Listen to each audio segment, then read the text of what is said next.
야당이 지금 뭐 거야죠.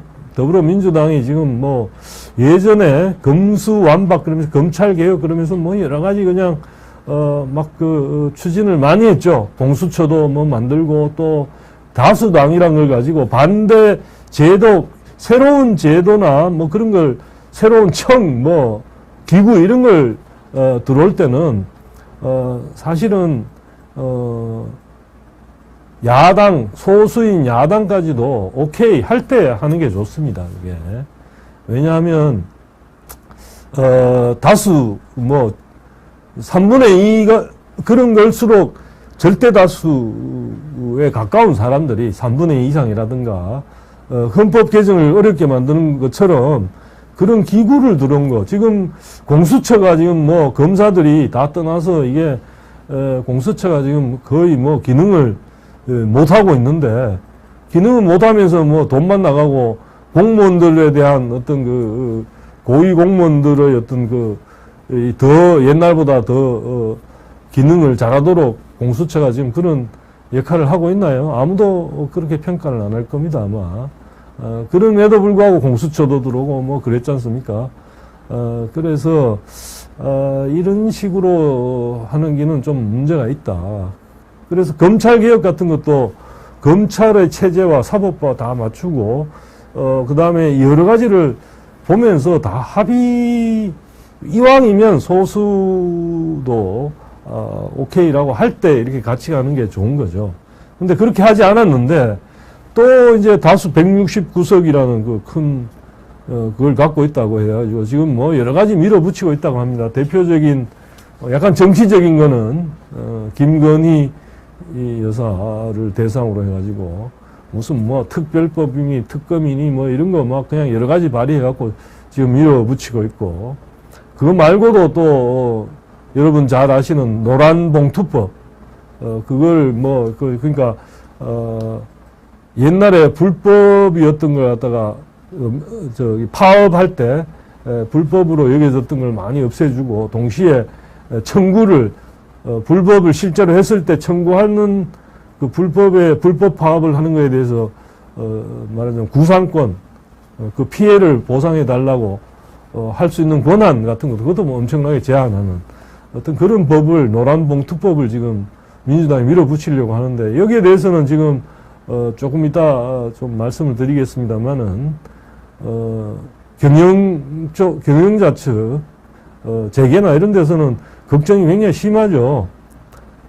지금 뭐 이렇게 되면 외국, 이게 이제 점점 더 아까 말씀드린 것처럼 우리나라가 지금 어떻게 돌아가고 있고 뭘 하고 있고 이런 거에 대해서는 외국인들이 너무너무 잘 알고 있습니다. 이제 투자할 만한 데인지 어떤지 지금 돈을 지금 넣어놔야 될지 빼야 될지 이런 걸 계속 고민하고 있기 때문에 우리나라 큰 기업들 뭐 삼성전자만 하더라도 외국인들이 얼마나 많이 들어와 있습니까? 그 투자한 사람들이. 그 사람들이 지금 한국이 어떻게 되고 있는지 유심히 살피지 않겠습니까, 지금? 예. 왕돈이님, 공수처는 무의도식이다. 예, 그렇게 해놨네요. 예. 그래서, 그런 의미에서, 그게, 이런 게 진짜, 민주당이, 밀어붙여서 통과를 시키면, 그거는 실은, 한국에 투자해갖고는 혹시 노조가 한번 쟁의를 해서 막 불법 쟁의를 하더라도 우리가 구제받을 방법이 없는 나라다. 이런 인식이 되면 투자를 하러 오겠습니까? 투자를 하러 오지 않을 뿐만 아니라, 있던 투자를 했던 데도 빠져나가려고 할 텐데, 그거는 결국은 노동자를 위하는 게 아니죠. 외국에서 투자가 많이 들어와야 그 투자한 기업들이 자기들한테 맞는 노동자를 고용하기 위해서 스카우트 하고 경쟁을 하고 그러다 보니까 그 임금도 올라가고 그런 건데, 대표적으로 아일랜드 같은 데서 그런 과정을 거쳐가지고 영국보다도 오히려 임금이 아일랜드가 더 높아졌죠. 그런데 그거를 이렇게 한다는 건 사실은 노동자의 이익하고도 맞다고 보기 어렵습니다. 그런데 이런 걸 또 밀어붙이고 있고, 그것 말고도 또 무슨 또 많죠. 이게 지금 여러분들 또 있는데, 그게 또 무슨,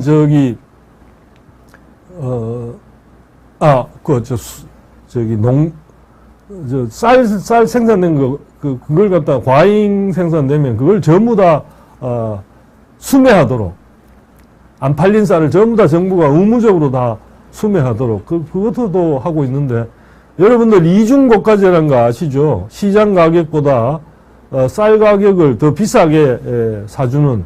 그런데 그것도 그렇게 했더니 어떻게 됩니까? 시장 가격보다 더 비싸게 사주니까, 더 많이 과잉 생산, 쌀 소비에 비해서 과잉 생산이 돼가지고, 지금 문제가 되잖아요. 그러니까 과잉 생산된다는 거는, 생산을, 곡물을 열심히 농민들이 땀 흘려 생산을 하는데, 그게 소비가 안 되고, 소비자가 소비가 안 된다는 이야기니까, 그 쌀 대신에 다른 걸 생산했더라면 소비도 되고 더 좋았을 텐데, 그러니까 그 노력이, 농민들의 노력이, 말하자면 소비로 연결되지 못한다는 의미이지 않습니까? 그래서 그거는 일종의 낭비가 되는 거죠. 그런데 이중고가제 할 때 그렇게 낭비가 많았는데, 쌀 갖다가 의무적으로 다 수매를 갖다 좀 높은 가격에 시장 가격보다 다 사주도록 그렇게 해버리면 그거는 더 많이 과잉 생산이 될 가능성이 굉장히 높죠. 그래서 이런 것들을 한번 왕돈이 님이 상속세 폐단, 상속세에 대해서 다음 기회에 한번 하도록 하겠습니다. 아니면 더 거기에 대해서 전문가를 제가 모시고 와서 한번 얘기를 듣는. 사실 스웨덴이 상속세 폐지를 했는데 어쨌든 뭐 세금도 많고 그런 나라에서 상속세를 폐지했는데도 불구하고 스웨덴에 직접 살아보고 난 다음에 자기는 한국에 살래, 스웨덴에 살래 그러면 한국을 선택할 거라는 그런 책을 쓴 분도 있던데 어쨌든 뭐 상속세에 대해서도 한번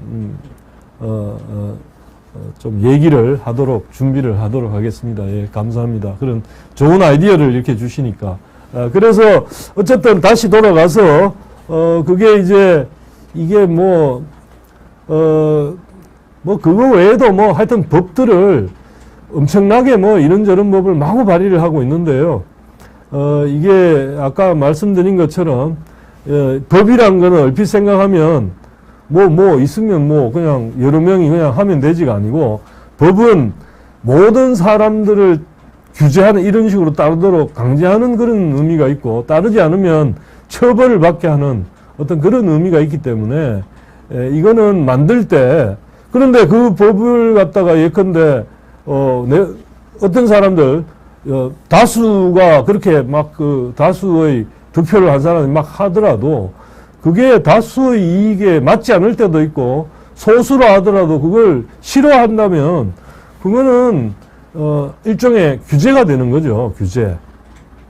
도움이 된다기보다는 규제가 되는 거기 때문에 굉장히 조심스럽게 웬만하면 소수당도 오케이 하는 그런 식으로 이렇게 법을 만들어가는 게 순리다. 그런 말씀을 드리고 싶습니다. 이게